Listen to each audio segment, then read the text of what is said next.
وہ دلہن بنی بے ہوش پڑی ہوئی تھی جب کمرے کا دروازہ کھول کر سمد اندر داخل ہوا۔ ہاتھ کس نے اٹھایا اس پر؟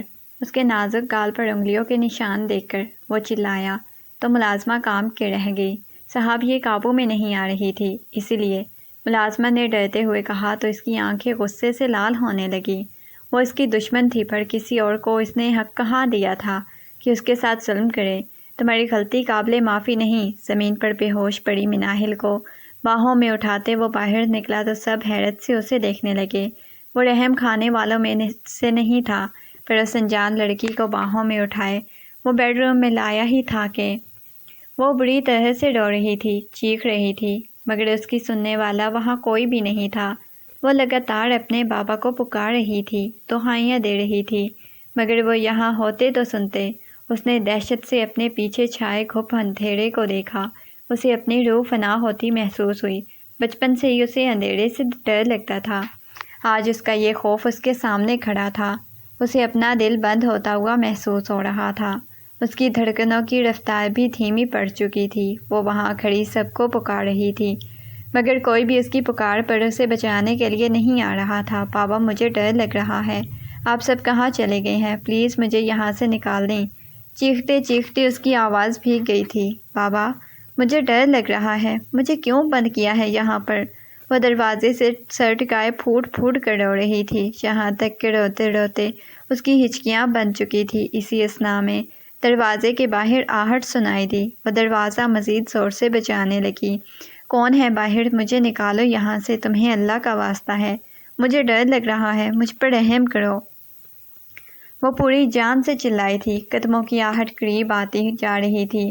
وہ جو امید بالکل چھوڑ بیٹھی تھی، ایک بار پھر سے امید سے سر اٹھانے لگی تھی، اور پھر اس قید خانے کا دروازہ کھل گیا۔ وہ تیزی سے باہر کی جانب لپکی۔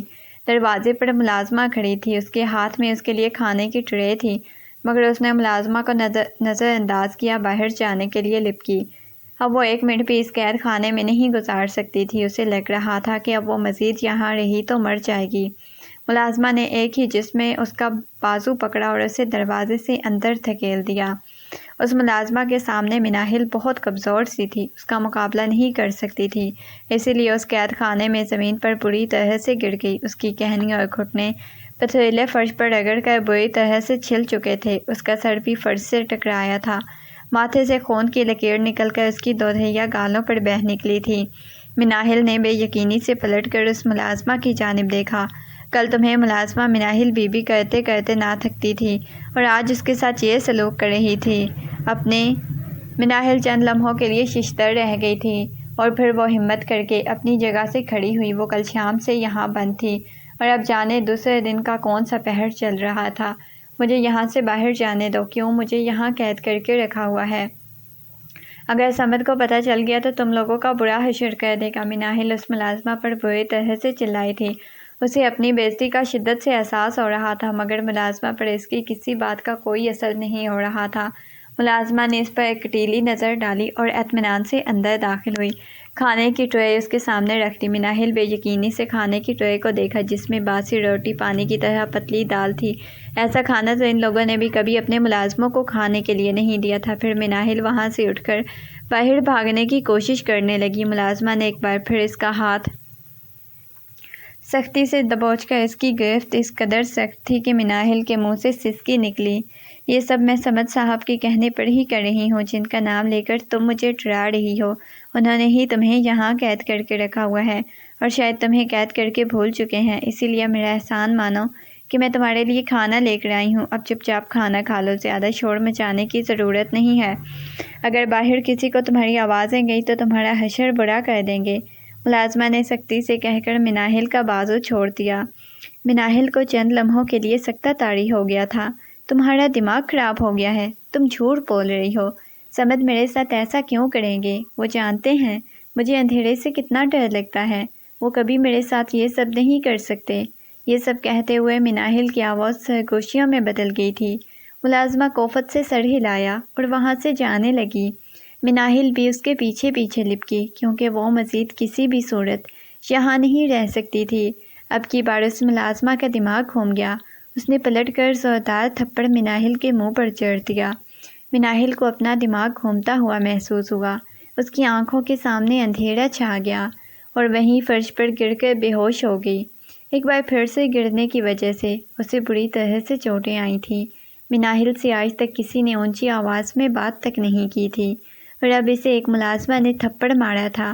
یہ بات مناہل کی برداشت سے باہر تھی۔ بے ہوش پڑی مناہل کو اس ملازمہ کے تنفر سے دیکھا۔ ایک بار پھر سے اسے قید خانے میں بند کر کے وہاں سے جا چکی تھی۔ مناہل اس اندھیرے میں بے ہوش پڑی تھی۔ کوئی بھی اسے بچانے کے لیے نہیں آیا تھا۔ اسے پیار کرنے والے سارے لوگ نہ جانے کیوں اس کی آواز نہیں سن پا رہے تھے۔ کسی کو بھی نہیں پتا تھا کہ اس وقت مناہل کہاں ہے۔ منظر بدلتا ہے، آسمان پر قہر چھا جاتا ہے۔ آج صبح سے ہی موسم کے تیور کچھ ٹھیک نہیں لگ رہے تھے۔ بارش وقفے وقفے سے برس رہی تھی۔ ایسے میں اس حویلی کے مکین سر جوڑے پریشان بیٹھے تھے۔ کسی کو سمجھ نہیں آ رہا تھا یہ سب کچھ کیا ہو گیا ہے۔ جلال ملک کے چھوٹے بیٹے کو کس نے جان سے مار دیا تھا؟ اس کی لاش کھیتوں میں سے ملی تھی۔ یوں جوان جہان موت پر کسی کو یقین نہیں آ رہا تھا۔ ملک حویلی میں کہرام مچا تھا۔ ہر آنکھ اشکبار تھی۔ سبھی سناٹے میں تھے۔ یہ کام کس کا ہو سکتا ہے؟ جلال ملک کے بیٹے پر ہاتھ ڈالنا آسان کام ہرگز نہیں تھا۔ جلال ملک اور اجلال ملک دونوں بھائی تھے۔ دونوں کی حویلیاں ایک ساتھ بنی ہوئی تھی۔ دونوں کی محبت مثالی تھی۔ ان دونوں میں کبھی لڑائی نہیں ہوئی تھی۔ جلال ملک کے دو بیٹے تھے، صمد ملک اور احمد ملک۔ احمد ملک کو کسی نے جان سے مار دیا تھا، جبکہ اجلال ملک کے 3 بچے تھے۔ سب سے بڑی مناہل تھی جو ابھی محض 18 برس کی تھی۔ اس سے چھوٹا سعد تھا جو ابھی 16 سال کا ہوا تھا۔ اس سے چھوٹی رامین تھی جو ابھی 11 سال کی تھی۔ دونوں گھر امن و سکون کا گہوارہ تھے، مگر اچانک ہی رحمت کی موت نے فسادات کو جنم دے دیا۔ جلال غصے سے پاگل ہو رہے تھے۔ ان کا بس نہیں چل رہا تھا جس کسی نے بھی ان کے بیٹے کو موت کے گھاٹ اتارا ہے اس کے ٹکڑے کر دیں۔ اسی وقت انہوں نے اپنے چند خاص آدمیوں کو احمد ملک کے قاتلوں کو ڈھونڈنے پر لگا دیا، مگر کوئی بھی قاتل کا سراغ نہیں لگا پا رہا تھا۔ اڑتے اڑتے اطلاع آئی کہ احمد ملک رات کو سعد اجلال ملک کے ساتھ تھا۔ یہ بات تو سبھی جانتے تھے کہ دونوں بچپن کے دوست تھے۔ ان کی دوستی بہت گہری تھی، اکثر ایک ساتھ پائے جاتے تھے۔ دونوں اکثر ایک ساتھ شہر گھومنے کے لیے نکل جاتے تھے، مگر اب احمد ملک کا قتل ہوا تھا تو کچھ لوگوں نے شک کا رخ سعد کی جانب موڑ دیا، جبکہ وہ لوگ یہ بات نہیں سوچ رہے تھے سعد تو ابھی محض 16 سال کا تھا، یہ کس لیے کر سکتا ہے۔ سعد کی میت صحن میں رکھی گئی تھی، سب لوگ وہیں جمع تھے، سب کا رو رو کر برا حال ہو چکا تھا۔ جب 2 آدمی حویلی میں داخل ہوئے وہ لوگ سیدھا صمد ملک کے پاس جا پہنچے۔ صمد ملک کو لگا کہ وہ لوگ بھی تعزیت کے لیے آئے ہیں، مگر ان دونوں آدمیوں نے صمد ملک سے کہا کہ ہمیں آپ سے کچھ ضروری بات کرنی ہے جس کے لیے تنہائی درکار ہے۔ صمد ان دونوں آدمیوں کے لیے حویلی کے میدان خانے کی جانب بڑھ گیا۔ ان دونوں آدمیوں نے صمد سے کہا کہ ہمیں پتہ ہے آپ کے بھائی کا قاتل کون ہے۔ ان کی بات سن کر صمد غصے سے پاگل ہو گیا اور اس کے ان آدمیوں سے کہا کہ اب بس ایک بار مجھے اس شخص کا نام بتائیں۔ ان آدمیوں نے صمد سے کہا کہ کل رات ہم لوگ اسی راستے سے گزر رہے تھے، آپ کا بھائی احمد ملک اور اجلال ملک کا بیٹا سعد ملک دونوں ایک ساتھ تھے اور ان کی کسی بات پر لڑائی ہو رہی تھی، یہاں تک کہ نوبت ہاتھا پائی پر پہنچ چکی تھی۔ ہم نے بڑی مشکلوں سے کہا کر دونوں کو الگ کیا، مگر ہم دونوں کو زیادہ نہیں روک سکتے تھے کیونکہ دونوں کی ہمارے مالک ہیں، اسی لیے ہم لوگ وہاں سے چلے آئے۔ مگر سعد ملک کچھ زیادہ غصے میں لگ رہے تھے، بار بار احمد ملک کو دھمکیاں دے رہے تھے، یہاں تک کہ انہیں جان سے مارنے کی بھی دھمکیاں دے رہے تھے۔ یہ کہہ کر ان دونوں آدمیوں نے ایک دوسرے کی جانب دیکھا اور خاموش ہو گئے۔ لمحے بھر میں صمد ملک کی آنکھوں سرخ ہوئی تھی۔ اس نے ہمیشہ ہی سعد کو اپنا چھوٹا بھائی سمجھا تھا اور اس کے چھوٹے بھائی کی جان لے لی تھی۔ صمد ملک وہاں سے انتہائی غصے میں اٹھا اور میدان خانے سے نکل گیا۔ اب ہم دونوں کو یہاں نہیں رکنا چاہیے، جلدی چلو، شہر جانے کے لیے بس تیار کھڑی ہوگی۔ دونوں آدمی ایک دوسرے سے بات کر رہے تھے، پھر سب سے چھپتے چھپاتے اس جگہ سے نکل گئے۔ بس میں بیٹھ کر دونوں نے اپنی اپنی جیبوں میں ہاتھ پایا تو دونوں کی جیبیں نوٹوں سے کڑوئیوں سے بھری ہوئی تھی۔ دونوں نے مسکرا کر ایک دوسرے کی جانب دیکھا اور بس روانہ ہو گئی۔ پیچھے صمد ملک غصے میں پاگل ہو گیا تھا۔ اس کے حویلی کے صحن میں جاتے ہی سعد کا بازو پکڑ لیا، اسے بری طرح سے مارنے لگا۔ اچانک افتاد پر سب لوگ بری طرح سے گھبرا گئے کیونکہ صمد پر جنون سوار تھا، وہ سعد کو بری طرح سے مار رہا تھا۔ سعد جتنا اپنے بچاؤ کی کوشش کر رہا تھا، صمد کا اتنا ہی جنون بڑھتا جا رہا تھا۔ سب لوگ سمد کو روکنے کی کوشش کر رہے تھے۔ سعد حیران تھا کہ آخر سمد کو کیا ہوا ہے، اسے کیوں مار رہا ہے۔ پھر بڑی مشکل سے لوگوں نے سمد کو قابو کیا۔ احمد ملک کی میت حویلی کے سین میں رکھی تھی۔ بڑا بھائی اپنے ہی چچا کے بیٹے کو بری طرح سے مار رہا تھا، یہاں تک کہ سعد کی ناک اور منہ سے بری طرح سے خون نکلنے لگا۔ اجلال ملک کے بیگم نے اپنے اکلوتے بیٹے لختے جگر کا یہ حال دیکھا تو بری طرح سے رونے لگی۔ مناہل بھی اپنے بھائی کا یہ حشر دیکھ کر اپنی جگہ ششدر رہ گئی۔ سبھی سمد ملک سے پوچھ رہے تھے کہ آخر کیا ہوا ہے، وہ اس طرح کیوں کر رہا ہے۔ سمد ملک غصے اور نفرت سے کھڑے سعد کی جانب دیکھ اور تیش سے کہا، اس نے اب میرے بھائی کو مارا ہے۔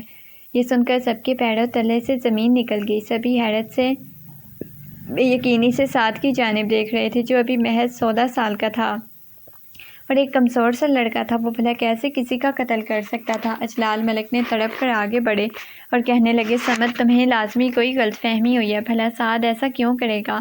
وہ تو احمد کا دوست تھا، وہ کیسے اپنے دوست کی جان لے سکتا ہے؟ میں نے آج تک اپنے بیٹے کو اسلحہ اٹھانا تک نہیں سمجھایا اور تم کہہ رہی ہو یہ تمہارے بھائی کی جان لے گیا ہے۔ اجلال ملک کی آواز غصے سے کانپ رہی تھی، کیونکہ وہ جانتے تھے اگر سمد ملک اپنی بات پر قائم رہا تو سب کا کیا نتیجہ نکلے گا، دونوں خاندان برباد ہو جائیں گے۔ اب اس سے پوچھیں کہ یہ کل رات کہاں تھا؟ سب نے ہی سعد کی طرف دیکھا۔ میں کل رات احمد کے ساتھ ہی تھا، مگر میں گھر آ گیا تھا، اس نے کہا تھا کہ اسے کسی ضروری کام سے جانا ہے۔ سعد نے اٹکتے ہوئے اپنی صفائی دی، جھوٹ بول رہا ہے، یہ کل رات اس کی احمد سے کسی بات پر لڑائی ہوئی تھی، جس کی وجہ سے اس نے تیش میں آ کر احمد سے جان سے مار دیا۔ سمد ایک بار پھر تیش میں آ کر اس کو مارنے لگا۔ بڑی مشکل سے لوگوں نے اسے قابو کیا۔ جلال ملک آگے بڑھے اور سمد سے کہنے لگے، ابھی تمہارے بھائی کی میت اسی حویلی میں موجود ہے، پہلے اسے دفنا کر آتے ہیں، پھر اس بات کا فیصلہ کرتے ہیں۔ یہ کہتے ہوئے ان کی آنکھیں سرخ ہو رہی تھی۔ ان کا جوان بیٹا اس دنیا سے چلا گیا تھا، اسے منو مٹی تلے دفنانے کی بات کر رہے تھے، تو کیسے کوئی بات ٹھیک رہ سکتا تھا؟ اور پھر احمد ملک کی میت کا کندھوں پر اٹھا کر کہا گیا۔ جلال ملک کی بیوی زینت بیگم بری طرح سے رو رہی تھی، چیخ رہی تھی۔ وہ کیسے اپنے جوان بیٹے کو اپنی آنکھوں کے سامنے لے جانے دے سکتی تھی؟ وہ ماں تھی، ان کا کلیجہ باہر آنے کو بےتاب تھا، ان کے جگر کے ٹکڑے کو یوں قبرستان لے جایا جا رہا تھا۔ دوسری جانب اجلال ملک کی بیگم اور بیٹی سہمی ہوئی کھڑی تھی، وہ تو ٹھیک سے احمد ملک کے جانے کا غم بھی نہیں منا سکی تھی۔ ان کا اکلوتا بیٹا اور بھائی خطرے میں آ گئے تھے۔ وہ لوگ سب بہت اچھے تھے، جانتے تھے کہ سعد کبھی کسی کو قتل نہیں کر سکتا۔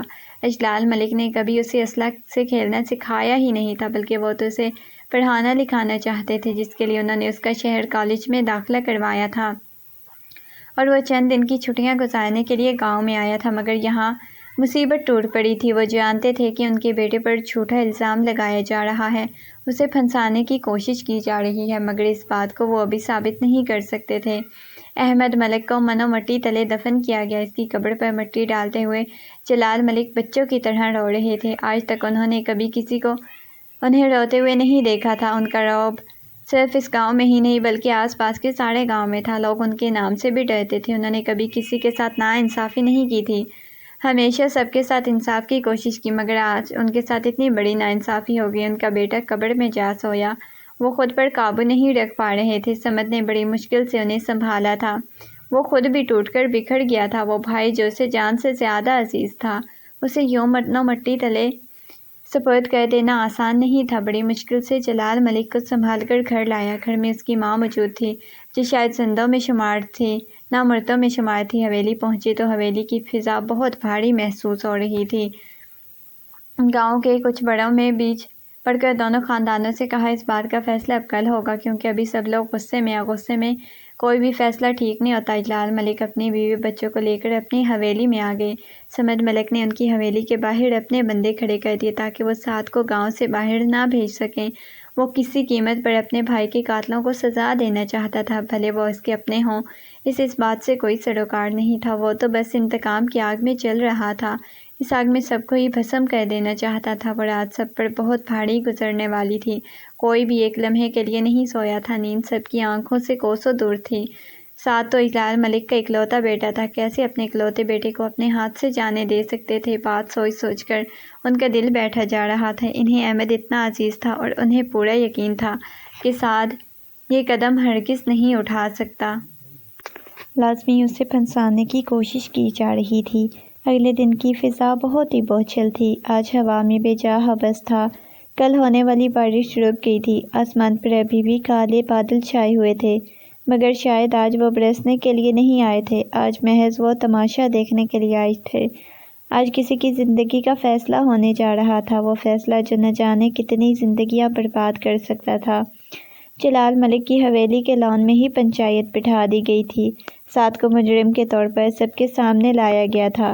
اجلال ملک سعد کو لے کر جلال ملک کی حویلی کے لان میں موجود تھے۔ اپنی بیوی اور دونوں بیٹیوں کو انہوں نے پنچایت میں آنے کی اجازت نہیں دی تھی، کیونکہ وہ سالوں سے ایسی پنچایت کے فیصلے کرتے آ رہے تھے، مگر انہوں نے کبھی نہیں سوچا تھا کہ وہ خود بھی کبھی اس پنچایت کا فیصلہ سننے کے منتظر ہوں گے۔ اجلال ملک کی بیگم ضد کر کے اس پنچایت میں چلی گئی تھی، کیونکہ وہ اپنے بیٹے کو کسی صورت میں اکیلا نہیں چھوڑنا چاہتی تھی۔ مناہل اور رامین کھڑ پڑی تھی۔ 11 سالہ رامین کئی بار مناہل سے پوچھ چکی تھی یہ سب کیا ہو رہا ہے، مگر اسے مناہل کیا بتاتی کہ اس کے پاس بتانے کو کچھ بھی نہیں تھا۔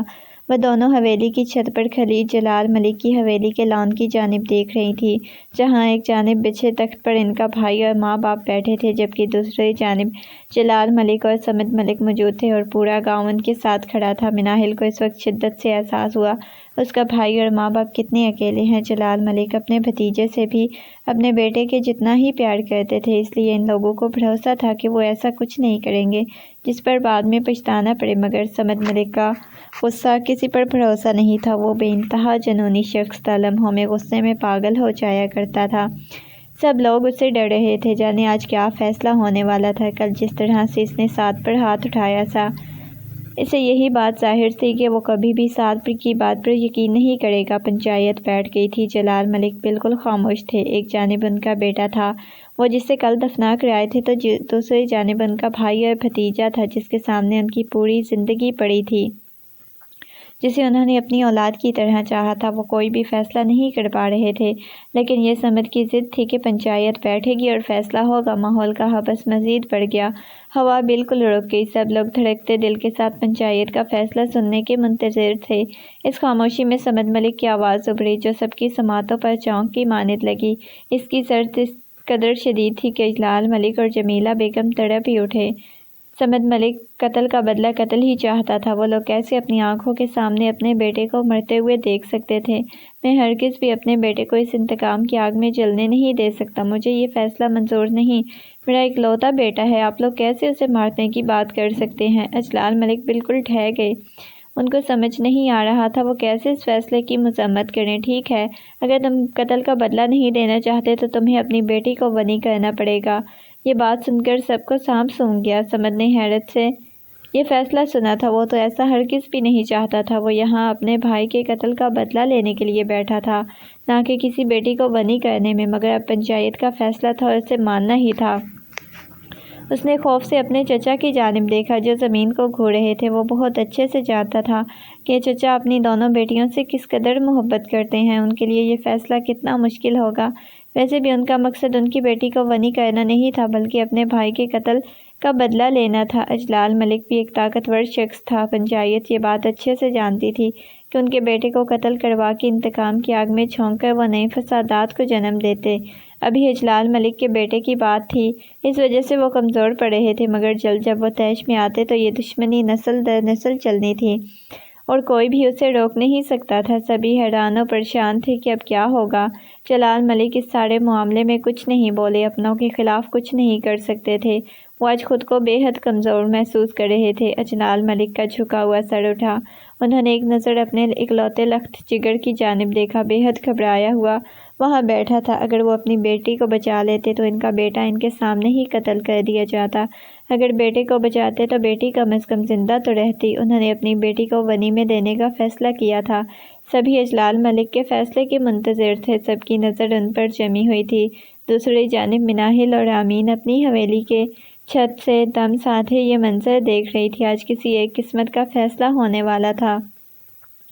سب کی نظریں اجلال ملک پر جمی ہوئی تھی، مگر سمد اس فیصلے سے خوش نہیں تھا۔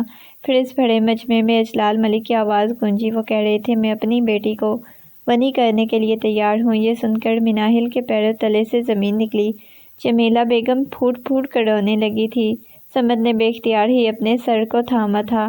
سمد ملک نے اپنے اندر اٹھتے تیش کا گلا گھونٹا تھا۔ جلال ملک بالکل خاموش تھے۔ پنچایت میں سے ایک بزرگ آدمی کی آواز ابھری۔ وہ جلال ملک کو مخاطب کر کے کہہ رہے تھے، تم جلال ملک کی بیٹی کا نکاح اپنے کسی ملازم سے کرنا چاہو گے یا پھر اپنے بیٹے سے کرنا چاہو گے؟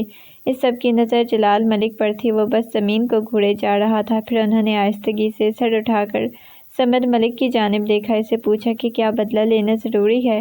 یہ ہمارے اپنے لوگ ہیں۔ یہ کہتے ہوئے جلال ملک کی آواز رندھی ہوئی تھی، مجھے ان کی بیٹی بننی میں نہیں چاہیے، مجھے اپنے بھائی کے قتل کا بدلہ چاہیے، اور قتل کا بدلہ قتل ہوتا ہے۔ میں خود اپنے ہاتھوں سے اپنے بھائی کے قاتل کو موت کے گھاٹ اتارنا چاہتا ہوں۔ سمد ملک نے کھڑے ہو کر کہا۔ جلال ملک بھی کھڑے ہو گئے۔ وہ ہرگز بھی اپنے بھائی کے بیٹے کو جان سے نہیں مارنا چاہتے تھے۔ وہ نہیں چاہتے تھے جس دکھ کا سامنا انہیں کرنا پڑ رہا ہے، اسی دکھ کا سامنا ان کے بھائی کو کرنا پڑے۔ انہوں نے اپنے بیٹے کی جانب دیکھا اور کہا، اگر تم مناہل سے نکاح پر راضی ہو تو ٹھیک ہے، ورنہ میں مناہل کا نکاح اپنے کسی بھی ملازم سے کر دوں گا۔ یہ کہہ کر انہوں نے چند ملازموں کو آواز دی۔ وہ سب لوگ ایک آواز پر دوڑے آئے۔ پل بھر میں ہی سمد ملک کی آنکھوں میں خون اترا۔ وہ اپنی محبت کو یوں کسی اور کا ہوتے ہوئے کیسے دیکھ سکتا تھا؟ وہ ہرگز بھی نہیں چاہتا تھا اس کی محبت کا تماشا یوں بڑے بازار میں بنے، مگر اب وہ نہیں چاہتا تھا کہ اس کی محبت کا تماشا بنے۔ اب وہ کچھ نہیں کر سکتا تھا کیونکہ اس کا اپنا باپ اپنے بیٹے کے قاتل کو سزا دینے کے لیے راضی نہیں تھا۔ وہ یہاں کمزور پڑ گیا اور یوں مناہل کو ان لوگوں کے بیچ میں گھسیٹ لیا تھا جس محبت کو اس نے خود سے بھی چھپا کر 7 پردوں میں رکھا تھا، آج یوں رسوا ہو رہی تھی۔ اس کے گھر کے نوکروں کو اس سے نکاح کرنے کے لیے کھڑا کر دیا گیا تھا۔ تیش کے مارے اس کا خون کھولنے لگا تھا، اس کی کنپٹی کی رگیں ابھر آئی تھی۔ اس کا بس نہیں چل رہا تھا کہ وہ سب کچھ تہس نہس کر کے رکھ دے۔ اس نے ایک قہر آلود نظر ملازموں پر ڈالی۔ وہ لوگ اس کی نظروں کا مفہوم سمجھ کر پیچھے ہٹ گئے۔ اسے کچھ بھی نہیں کہا، وہ یہیں سب کے سر قلم کر دیتا۔ ٹھیک ہے، میں مناہل سے نکاح کرنے پر تیار ہوں۔ یہ کہتے ہوئے اسے خود بھی اپنی آواز اجنبی محسوس ہو رہی تھی۔ جلال ملک نے ٹوٹے ہوئے لہجے میں اپنے پیچھے کھڑی ایک ملازمہ سے کہا، جا کر مناہل کو بلا کر لاؤ۔ جب مناہل کو بلانے آئی تو مناہل گمسم سی کھڑی تھی۔ اسے سمجھ نہیں آ رہا تھا یہ سب کیا ہو رہا ہے، وہ اس سب کا سامنا کیسے کرے گی۔ جب ملازم نے آ کر جلال ملک کا پیغام دیا تو سوچ میں پڑ گئی۔ اسے یقین نہیں آ رہا تھا کہ اس کے بابا اس کے ساتھ یہ سب کچھ کر سکتے ہیں۔ وہ بچپن سے گاؤں میں بنی ہوئی لڑکیوں کی حالت دیکھتی آ رہی تھی۔ وہ نہ زندوں میں شمار ہوتی تھی نہ ہی مردوں میں شمار ہوتی تھی، اور بعض لڑکیاں تو جل کر مر جاتی تھی۔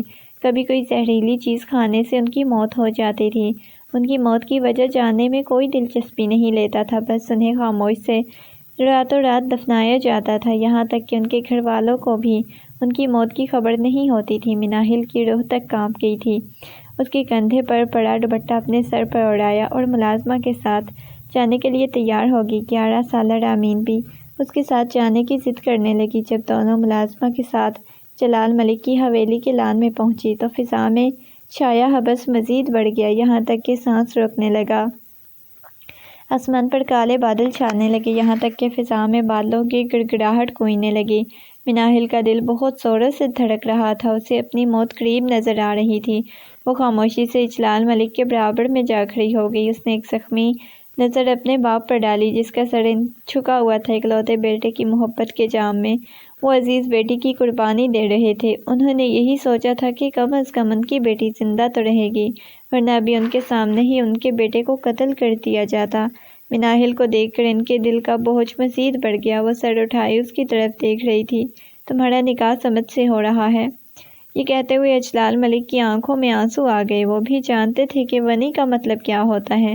انہیں صدر سے اتنی امید نہیں تھی، اس لیے وہ مناہل کا ہاتھ اس کے ہاتھ میں دے رہے تھے۔ مناہل دکھ اور بے یقینی سے اپنے باپ کو دیکھ رہی تھی۔ بابا، مجھے ونی نہیں ہونا، یہ کہتے ہوئے اس کی آواز کسی کھائی سے آتی ہوئی محسوس ہو رہی تھی۔ پل بھر میں سب کچھ بدلنے والا تھا، اور پھر مناہل کے لاکھ انکار کے باوجود اس کا نکاح سمجھ سے کر دیا گیا۔ نکاح نامے پر سائن کرتے ہوئے اس کے ہاتھ پوری طرح سے کانپ رہے تھے، اس کا پورا وجود زلزلوں کی زد میں تھا۔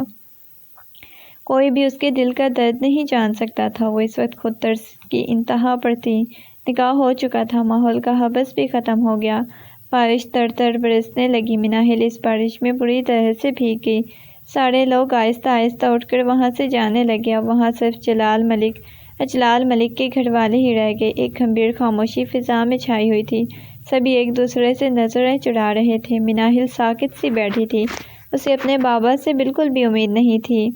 اجلال ملک سے صمد مخاطب ہوا، ان سے کہنے لگا، چچا جان، آپ خوشی خوشی اپنی حویلی واپس چلے جائیں، آپ کے بیٹے کی جان بچ چکی ہے، مگر آپ اپنی بیٹی کو بھول جائیں، آپ نے خود اسے اپنے ہاتھوں سے ونی کیا ہے۔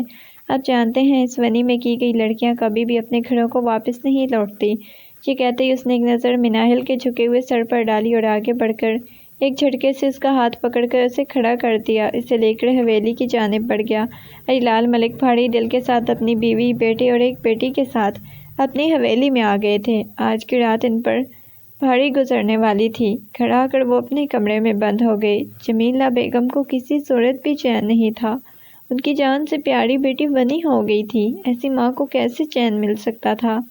ساتھ سر جھکائے بیٹھا تھا۔ جو گناہ اس نے کیا نہیں تھا، اس کی سزا اس کی بہن کو ملی تھی، وہ بہن جو اسے کل تک تسلی دے رہی تھی، ٹھارس بندھا رہی تھی کہ آج اسے وہ بنی کر آیا تھا۔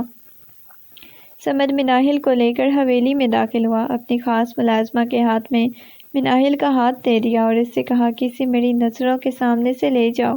ملازمہ کی بات اس کا بات کا مطلب سمجھ گئی تھی۔ مناہل کا ہاتھ سختی سے تھام کر اسے حویلی کے تہہ خانے میں بنے قید خانے میں لے گئی۔ صمد ملک کی بے انتہا نرمی سے مناہل کا ہاتھ تھاما، مگر جب اسے ملازمہ نے مناہل کا ہاتھ تھاما تو اس کے منہ سے سسکی نکلی۔ اس ملازمہ نے مناہل کو قید خانے میں بند کر دیا۔ وہ روتی رہی، مگر جانے صمد کہاں چلا گیا۔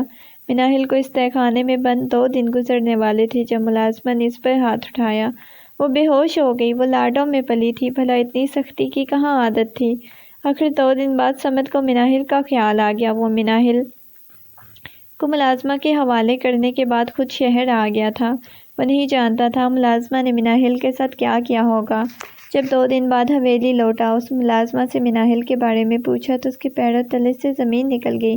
جب ملازمہ نے اسے بتایا کہ وہ تہہ خانے میں قید ہے، صمد نے ایک قہر بھری نگاہ اس ملازمہ پر ڈالی اور تہہ خانے میں قید بے ہوش پڑی مناہل دکھائی دی۔ وہ فوراً اس کی جانب بڑھا، اس کے نازک گال پر انگلیوں کے نشان دیکھ کر بری طرح سے چلایا، اس پر ہاتھ کس نے اٹھایا ہے؟ ملازمہ کانپ کر رہ گئی۔ وہ اسے محض ایک ونی میں آئی ہوئی لڑکی سمجھ رہی تھی، صاحب یہ قابو میں نہیں آ رہی تھی، اس لیے ہاتھ اٹھانا پڑا۔ ملازمہ نے ڈرتے ہوئے کہا، تمہیں اس بات کی سزا ملے گی، تم نے کس سے پوچھ کر اسے تہہ خانے میں بند کیا اور اس پر ہاتھ اٹھایا؟ یہ کہتے ہوئے صمد مناہل کو اپنی باہوں میں بھر لیا اور اسے وہاں سے لے کر نکل گیا۔ سب حیرت سے اسے دیکھ رہے تھے۔ 2 دن پہلے تک وہ انتقام کی آگ میں جھلس رہا تھا، اسی قاتل کی بہن کو تکلیف پہنچانے پر بری طرح سے تڑپ رہا تھا۔ وہ مناہل کو اپنی باہوں میں اٹھائے کمرے میں لے آیا، اسے بیڈ پر لٹا دیا۔ مناہل اب تک بے ہوش تھی، وہ یہ بات بھی جانتا تھا مناہل نے 2 دن سے کچھ نہیں کھایا ہوگا۔ اس کے خود کو ملامت کی، وہ کیوں مناہل سے لاپرواہ ہو گیا؟ وہ بھلے ہی جتنا بھی سنگ دل سے ہی، مگر اپنی محبت کے معاملے میں بہت نرم دل تھا، مناہل کو تکلیف میں نہیں دیکھ سکتا تھا۔ اس نے مناہل کے منہ پر پانی کے چھینٹے مارے، مناہل ہوش میں آنے لگی، پھر اس نے اپنی آنکھیں کھول دی۔ آنکھیں کھول کر سب سے پہلے صمد کا چہرہ نظر آیا تو فوراً سے اٹھ کر بیٹھ گئی۔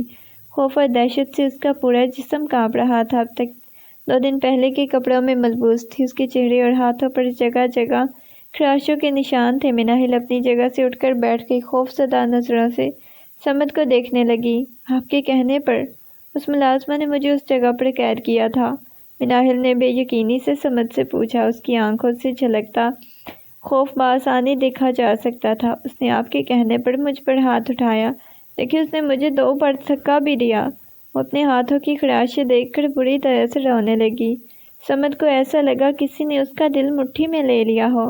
مناہل اس سے بہت ڈر چکی تھی۔ تم اٹھو، منہ ہاتھ دھو، میں تمہارے لیے کچھ بھجواتا ہوں۔ صمد نے ایک نظر اس کے روتے بلکتے وجود پر ڈال کر کمرے سے باہر نکل گیا۔ اس دن کے بعد مناہل کو کسی قسم کی تکلیف کا سامنا نہیں کرنا پڑا۔ اجلال ملک اور زینت کا رویہ بھی اس کے ساتھ صحیح تھا، مگر صمد اس دن کے بعد دوبارہ اس کمرے میں نہیں آیا۔ مناہل اس کے کمرے میں رہ رہی تھی اور اس کے درمیان کوئی بات نہیں ہوئی تھی۔ صمد مناہل کو کوئی تکلیف نہیں دینا چاہتا تھا، مگر جب جب وہ اپنے بھائی کی موت کو یاد کرتا تو اس کا دل دکھ سے بھر جاتا تھا، اس لیے وہ مناہل کے سامنے نہیں جاتا تھا۔ صمد ان دونوں آدمیوں کو دن رات ڈھونڈ رہا تھا جس نے اسے یہ سب بتایا تھا۔ سعد نے ہی احمد کو قتل کیا ہے، مگر اس دن کے بعد وہ لوگ گاؤں میں دکھائی نہیں دیے۔ مناہل کو یہاں رہتے ہوئے 2 ماہ گزر چکے تھے۔ جلال ملک اور زینت بیگم کو خیال رکھنے کی پوری کوشش کرتی تھی، وہ دن رات ان کی خدمت کرتی تھی، مگر ایسا لگ رہا تھا ان دونوں میں جینے کی وجہ ہی ختم ہو چکی ہو۔ مناہل اپنے گھر والوں سے ملنا چاہتی تھی، اسے ماں باپ یاد آ رہے تھے، بہن بھائی کی یاد بری طرح سے ستا رہی تھی، مگر وہ جانتی تھی صمد ملک کی اجازت کے بنا وہ اپنے گھر والوں کو نہیں مل سکتی، مگر صمد اب تک گھر نہیں آیا تھا۔ پھر آخرکار اسے صمد کی گاڑی حویلی میں داخل ہوتی دکھائی دی۔ مناہل فوراً سے نیچے آ گئی۔ صمد گاڑی کا دروازہ کھول کر اتر رہا تھا جب حویلی کے لان میں اس وقت مناہل کھڑی دکھائی دی۔ وہ مناہل کی جانب آ گیا، اسے کہنے لگا، تم رات کے اس پہر یہاں کیا کر رہی ہو؟ اس کے لہجے میں سختی نمایاں تھی۔ مناہل نے گھر کی اس جانب دیکھا اور اسے کہا کہ میں آپ سے کچھ بات کرنا چاہتی ہوں، جاؤ اپنے کمرے میں، وہیں آ رہا ہوں۔ صمد نے اس کے گھبرائے چہرے پر نظر ہٹا دی اور فوراً سے اپنے کمرے میں آ گئی۔ کچھ دیر بعد صمد بھی آ گیا، اسے کہنے لگی، میں اپنے گھر جانا چاہتی ہوں۔ اس کی بات سن کر صمد کی آنکھیں سرخ ہوئی تھی۔ اس نے مناہل سے کہا، زیادہ دن نہیں ہیں، بس مجھے ایک بار وہ دونوں آدمی مل جائیں، تمہارے بھائی کو عدالت کے ذریعے سزا دلواؤں گا اور تمہیں بھی آزاد کر دوں گا، پھر چلی جانا اپنے گھر۔ یہ کہہ کر صمد کمرے سے چلا گیا۔ مناہل خاموش کھڑی رہ گئی، وہ نہیں جانتی تھی اس کی قسمت میں کیا لکھا گیا۔ وہ تو صمد کی محبت سے بھی واقف نہیں تھی۔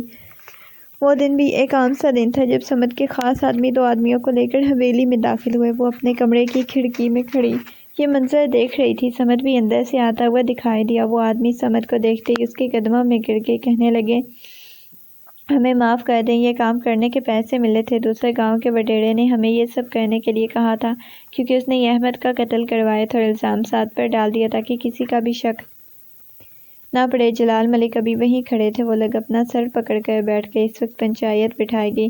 ان آدمیوں کو اس وڈیرے کے خلاف گواہ کے طور پر پیش کیا گیا۔ پھر سب نے دیکھا قتل کا بدلہ قتل کر کے لیا گیا۔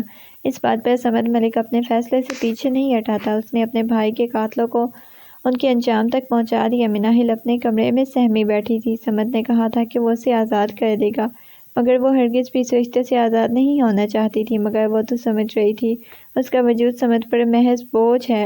وہ آج تک نہیں سمجھ سکی صمد اسے محبت کرتا تھا، ورنہ کون بنی میں آئی ہوئی لڑکی کی تکلیف پر تڑپ اٹھتا ہے۔ وہ اپنے کمرے میں بیٹھی تھی جب صمد ملک کمرے میں داخل ہوا۔ وہ آج تیسری بار اس کمرے میں آ رہا تھا۔ خاموشی سے جوتوں کی سمت بیڈ پر لیٹ گیا، ورنہ اس سے پہلے دونوں بار ہی محض دروازے میں ہی کھڑا رہا۔ آج تھکن اس کے چہرے سے عیاں تھی۔ مناہل نے ایک سہمی ہوئی نظر اس پر ڈالی اور اسے اپنے قدموں سے اٹھا کر اپنے برابر بٹھا لیا۔ اسے کہا، جاؤ اپنے گھر والوں سے مل آؤ، میں شام میں تمہیں لینے آؤں گا۔ مناہل نے بے یقینی سے اس کی جانب دیکھا، ابھی تو اسے اپنے چاہنے والوں سے معافی بھی مانگنی تھی۔